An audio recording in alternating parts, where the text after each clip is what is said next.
এই যে দুজন জনসন্ত মানুষকে পিটিয়ে হত্যা করলো, এই ঘটনার জড়িতদের গ্রেপ্তার করতে, এই ঘটনার সাথে যারা জড়িত সেটা খুঁজে বের করতে কেন স্থানীয় প্রশাসন এত সময় নিল?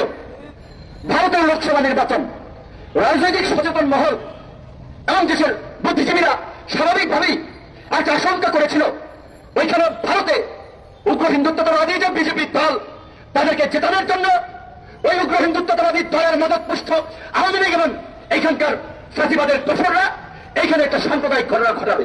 কারণ শেখ হাসিনার মন্ত্রিসভায় এই দুর্নীতিবাজ অযোগ্য অশিক্ষিত লুটেরা এমপি মন্ত্রীরা থাকার ফলে আজকে দেশের এই অবস্থা। আসসালামু আলাইকুম। মন্দিরে আগুন দেওয়া সন্দেহ করে ফরিদপুরে দুইজন মুসলিম শ্রমিককে পিটিয়ে নৃশংসভাবে হত্যা করেছে উগ্রবাদী হিন্দুরা। বিষয়টির তীব্র নিন্দা ও প্রতিবাদ জানিয়ে রাজপথে সমাবেশ করেছেন ভিপি নুরের শ্রমিক দল, বাংলাদেশ শ্রমিক অধিকার পরিষদ। সেখানে প্রধান অতিথি হিসেবে বক্তব্য রাখেন ভিপি নুর হক নূর। এ সময় তিনি ফরিদপুরে ঘটে যাওয়া অজানা তথ্য দেন। আমরা তার মুখ থেকে বিস্তারিত জেনে আসবো। ধর্মীয় দৃষ্টিকোণ, ধর্মীয় পরিচয় বাদ দিলাম, কিন্তু যেই ঘটনাটা ঘটেছে, দুজন জলজন্ত মানুষকে বাইন্ধা পিটাইয়া মারছে, রক্তাক্ত করে মারছে, এবং মেরেছে কে? সেখানকার ইউপি চেয়ারম্যান এবং ইউপি সদস্য।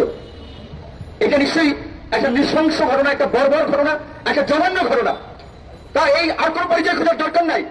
এই যে দুজন জলজন্ত মানুষকে পিটিয়ে হত্যা করলো, এই ঘটনার জড়িতদের গ্রেপ্তার করতে, এই ঘটনার সাথে যারা জড়িত সেটা খুঁজে বের করতে কেন স্থানীয় প্রশাসন এত সময় নিল?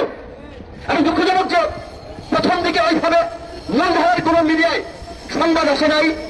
বিবিসি নিউজ করার পরে অন্যরা সাহস পেয়েছে যে বিবিসি করেছে, এখন আমরাও করতে পারি।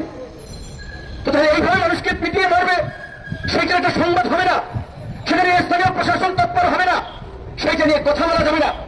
স্থানীয় কয়েকজন লোককে পাঠিয়েছিলাম আমাদের সংগঠনের, তারা স্থানীয় লোকজনের সাথে কথা বলেছে, বলছে ভাই ভয়ে ওইখানে কেউ কথা বলতে চায় না, মুখ খুলতে চায় না।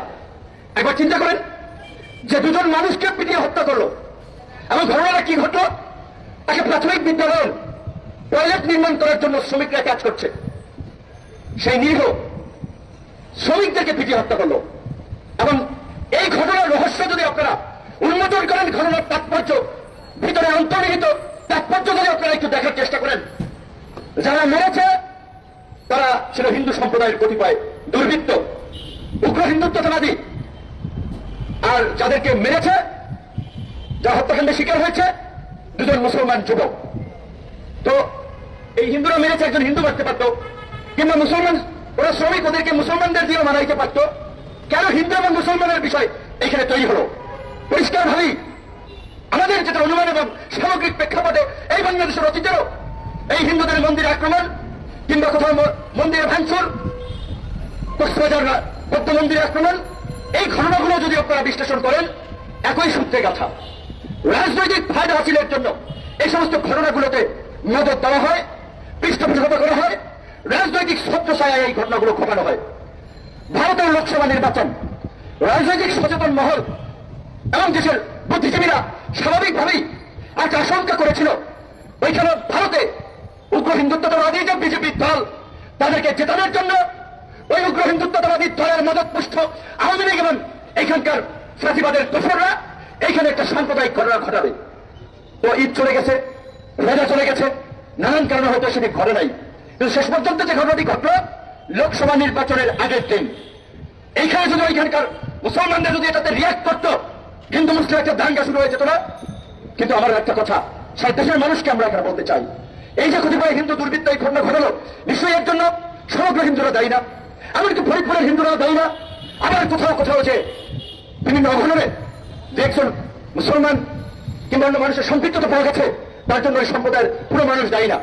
কিন্তু কোন একটা ছোটখাটো ঘটনা ঘটলেই এখানকার ভারতীয় মদতপুষ্ট বুদ্ধিজীবী দল, বুদ্ধিবেশ্বরা সেটা সাম্প্রদায়িক ঘটনা হিসেবে পত্রপত্রিকায় চিহ্নিত করার চেষ্টা করে, টক্স গরম করার চেষ্টা করে, জাতীয় বিভাজন, সামাজিক বিশৃঙ্খলা, নৈরাজ্য সৃষ্টি করার চেষ্টা করে। সাম্প্রদায়িক ঘটনার একটা ব্যাপ্তি আছে, ব্যাপকতা আছে। আর সাম্প্রদায়িক ঘটনাকে আপনি তখন সেটাকে সাম্প্রদায়িক হিসেবে বলবেন যখন দুটো সম্প্রদায়ের মধ্যে সেই ধরনের সংঘাত হচ্ছে, সহিংসতা হচ্ছে, সেই ঘটনাকে আপনি সাম্প্রদায়িক ঘটনা হিসেবে বলতে পারেন। ছোটখাটো ঘটনা, ব্যক্তি পর্যায়ের রেশারেশি, ব্যক্তি পর্যায়ের কোন বিদ্বেষ থেকে একটা ঘটনা ঘটে, সেগুলোকে সাম্প্রদায়িক হিসেবে বর্ণনা করো। বিশেষ করে মুসলমানদের উপরে তো প্রধানত দায়িত্ব চাপানো হয়। কাজে ভণ্ড প্রতারক এই বুদ্ধিজীবী নামক বুদ্ধিবেশাদেরকে চিহ্নিত করতে হবে। বুদ্ধিবেশ বললাম এই কারণে, এরা বুদ্ধি বেঁচে এদের সংসার চালায়, এদের পেটের ভাত জোগাড় করে, এদের মধ্যে মনুষ্যত্ব মানবিকতা নেই, প্রতিটা চাওয়ার চরিত্র কতভাবে নিচের স্তরে। তো কাজী এই যে একটা সাম্প্রদায়িক দাঙ্গা এবং সাম্প্রদায়িক উস্কানির পরিবেশ তৈরি করা হচ্ছে, সেই বিষয়ে আমাদের প্রত্যেককে সতর্ক থাকতে হবে। এবং একই সাথে সরকারকে আমরা বলতে চাই, যদি সরকারের কোন মদত সংশ্লিষ্টতা না থাকে, অনতিবিলম্বে এই ঘটনার প্রকৃত রহস্য উন্মোচন করে জাতির সামনে তুলে ধরতে হবে। কারা কারা এই ঘটনায় জড়িত, কিভাবে এই ঘটনা ঘটেছে, কারা মদত দিয়েছে, তার পূর্ণাঙ্গ তদন্ত প্রতিবেদন জাতির সামনে হাজির করতে হবে। যার জন্য আমরা দরকার বিচারক নয়, মাইনকের মতো বিচারপতি নয়, যে বিচারপতি যে মাইনকা ছিল, নিরপেক্ষ বিচারকদেরকে দিয়ে আমরা বিচার বিভাগীয় তদন্তের দাবি জানাই। একই সাথে আজকে শ্রমিক অধিকার আওয়াজ তুলেছে, এই আওয়াজকে জারি রাখার জন্য আহ্বান জানাই। আজকে আপনারা দেখেছেন গত বছর মজুরি বৃদ্ধির আন্দোলন করতে গিয়ে 5 জন শ্রমিক নিহত হয়েছে। বাংলাদেশে এত ট্রেড ইউনিয়ন, এত সংগঠন, শুধুমাত্র বিদেশি ফান্ডের ধান্দায় তারা এই সমস্ত ট্রেড ইউনিয়ন ফিনান্স ফাংশন করে, যেটা সেমিনার করে, কিন্তু তো শ্রমিকদের কোনো সুযোগ সুবিধা অসুবিধা নিয়ে তারা পাশে নেই। আজকে এই যে 2 জন শ্রমিককে পিটিয়ে মারা হয়েছে, কয়েকটা শ্রমিক সংগঠন রাস্তায় দাঁড়িয়েছে, কয়েকটা শ্রমিক সংগঠন প্রতিবাদ করেছে। তাহলে শ্রমিক সংগঠনগুলোর কাজ কি? নারায়ণগঞ্জে বেতনের দাবিতে শ্রমিকরা রাস্তায় নেমেছে, সেখানকার শ্রমিকরা বলেছে পুলিশ যদি এসে আমাদেরকে বলতো যে ভাই আপনারা উঠেন, রাস্তা ছাড়েন, আপনারা আন্দোলন করতে পারবেন না, তাহলে ভাই আমরা নাহলে একটু সরে যেতাম। কোনো কিছু না বলেই আক্রমণ শুরু করেছে, রক্তাক্ত করেছে, লাঠিচার্জ করেছে। এই পুলিশ ভাইরা কার মাথায় লাঠিচার্জ করছেন, কাকে পেটাচ্ছেন, পরিচয় খুঁজতে দেখা যাবে কোনো না কোনো ভাবে এরাই আপনার আত্মীয় স্বজন। পুলিশের চাকরি যারা করেন আপনার তো জমিদার না, বিসিএস যারা দিয়ে আজকে ইউনো বিসিএস পাচ্ছেন, জমিদার শিল্পপতি ছেলেরা বিসিএস চায় না। আমার মতো আমাদের মতো নিম্নবিত্ত নিম্ন মধ্যবিত্ত পরিবারের সন্তানেরাই ভালো জীবনের আশায়, নিজের জীবনের নিরাপত্তার আশায়, একটু সামাজিক সম্মানের আশায় ওই সরকারি চাকরি নামক বিসিএস যে চাকরিতে ঢোকে। আমরা কোন সংস্কার আন্দোলন করছি, মেধাবীরা যেন চাকরিতে ঢুকতে পারে, আমরা বিসিএস দিলে আমাদের বিসিএস হতো, কিন্তু আমরা রাষ্ট্র সংস্কারের আন্দোলনে রাষ্ট্র মেরামতের জন্য আমরা রাজনীতি করছি। তো এই নিম্নবিত্ত মধ্যবিত্ত পরিবারের সন্তানেরা বিসিএস কর্মকর্তা হয়ে সার না বললে তাদের গোসা হয়। কৃষক তাদের জন্য, তাদের কাছে পরামর্শের জন্য যায়, কৃষককে বের করে দেয়। এইটা তো হওয়ার কথা ছিল না। এইভাবে আজকে এই সমাজের প্রত্যেকটি সেক্টরে আজকে অধঃপতন এবং নৈরাজ্য শুরু হয়েছে। এই সমাজকে যদি আসলে পুনর্বিনির্মাণ না করা যায়, এই সমাজ দিয়ে, এই রাষ্ট্র দিয়ে খুব বেশি দূর আগানো যাবে না। আমি গত পরশুদিনও নিরাপদ সড়ক আন্দোলনের কথা বলতে গিয়ে বলেছিলাম, রাজনীতি করবেন না। আমাদের শিক্ষিত নাদুস নুদুস যুবক তরুণরা নাক শিক্ষা, রাজনীতি ভাই, রাজনীতির থেকে দূরে, রাজনীতি আমি করতে চাই না। আর রাজনীতি না করার ফলে এই যে সড়ক অব্যবস্থাপনার কারণে রাস্তায় অ্যাক্সিডেন্ট করে মরছেন, নগর ব্যবস্থাপনা না থাকার ফলে দূষণে মরছেন বাচ্চারা, আজকে শিশুরা, বয়স্ক মানুষ, শ্বাসকষ্ট, নানান ধরনের শারীরিক জটিলতায় ভুগছেন। এই যে ড্রাইভাররা যারা গাড়ি চালাচ্ছেন 10-15 বছর গাড়ি চালায় মাজা কোমর লড়াইতে পারে না, হাঁটতে পারে না সোজা হয়ে। তাহলে এই যে যারা এই ধরনের কাজ করছেন, তাদের পরবর্তী সামাজিক নিরাপত্তাটা কোথায়, তাদের পরবর্তী সিকিউরিটিটা কোথায়? রাষ্ট্রের কোনো নজর আছে? এই যে গরমে হাসপাস করছেন সবাই, এখন গরমের দিনে গাছ লাগানোর জিকির উঠাইছেন, এতদিন কি করছেন? বাংলাদেশে প্রতি বছর বন উজাড় হচ্ছে, গাছ কাটা হচ্ছে, পরিবেশ ধ্বংস করা হচ্ছে। এই যে আমরা এত ফান্ড পেয়েছি আন্তর্জাতিক ভাবে, আমরা তো দেখলাম জলবায়ু তহবিলের ফান্ড দিয়ে তারা ঝিলিক বাতি লাগাইছে, 350 কোটি টাকার আপনার এই রোডের আপনার বিদ্যুতের বাতি লাগাইছে, যেটা ফান্ড ছিল জলবায়ু তহবিলের ফান্ড। কারণ আমরা দেখেছেন তো বাতির দাম 500 টাকার বাতির দাম 7,500 টাকা, 250 টাকার বাতির দাম 10,000 টাকা, 400-500 টাকার বালিশের দাম 10,000 টাকা, 1,500 পর্দার দাম 42,000 টাকা। একটা হরিলুট চলছে, কে বন্ধ করবে? কে বন্ধ করবে বলেন? সমস্ত জায়গায় তো একটা সিন্ডিকেট, কে কার বিরুদ্ধে কথা বলবে? এবং এই সিন্ডিকেটের মূলে রয়েছেন একজন জননেত্রী, মানবতার মা, অন্যতম বননেতারা একজন। এই রাষ্ট্র ব্যবস্থা এবং নৈরাজ্যের জন্য যদি দায়ী করতে হয়, প্রধানত অবশ্যই শেখ হাসিনাকে দায়ী করতে হবে। কারণ শেখ হাসিনার মন্ত্রিসভায় এই দুর্নীতিবাজ, অযোগ্য, অশিক্ষিত লোকেরা এমপি মন্ত্রীরা থাকার ফলে আজকে দেশের এই অবস্থা। আজকে সিজনে কৃষক শসার দাম পায় না, মনের দুঃখে রাস্তায় ফেলাই দেয়, টমেটো রাস্তায় ফেলাই দেয়, আলু রাস্তায় ফেলাই দেয়, আর কয়েক মাস পরে আবার মানুষ কিনে খেতে পারে না। এই যে অব্যবস্থাপনা, এটার দিকে নজর আছে রাষ্ট্রের? আছে রাষ্ট্র যারা চলেন তাদের? আমাদের এক ভাই বলেছিলেন সমস্ত বাংলাদেশকে একটা কারাগার ভাঙে।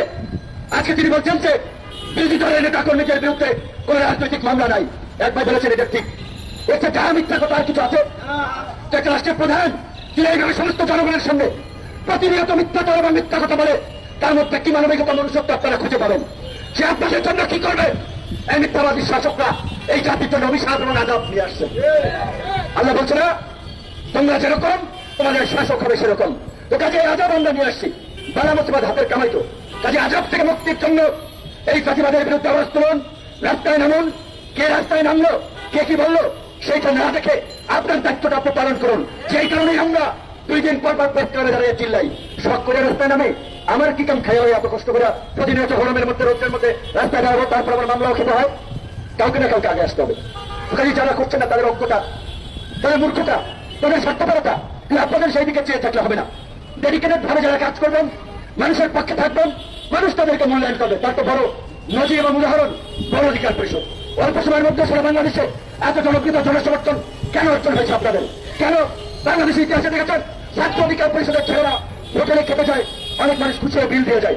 গণ অধিকার পরিষদ কোনো প্রোগ্রামের এই কথা শুনলে বাসের ড্রাইভার হেল্পার ভাড়া নেয় না। কাজে নিজেদের মূল্যটা বুঝুন, মানুষের পাশে থাকুন এবং দেশ বিনির্মাণের যে সংগ্রাম শুরু করেছেন, সংগ্রাম সমাপ্ত না হওয়া পর্যন্ত সংগ্রামকে অব্যাহত রাখুন। আপনার হাত ধরে পরিবর্তন আসবে। শ্রমিক অধিকার পরিষদের এই সহসূত্রের জন্য গণ অধিকার পরিষদের সভাপতি ডাকসুর সাবেক ভিপি নুরুল হক নুরের এই বক্তব্যটি আপনারা কিভাবে দেখছেন? অবশ্যই আপনাদের মূল্যবান মন্তব্য করেন।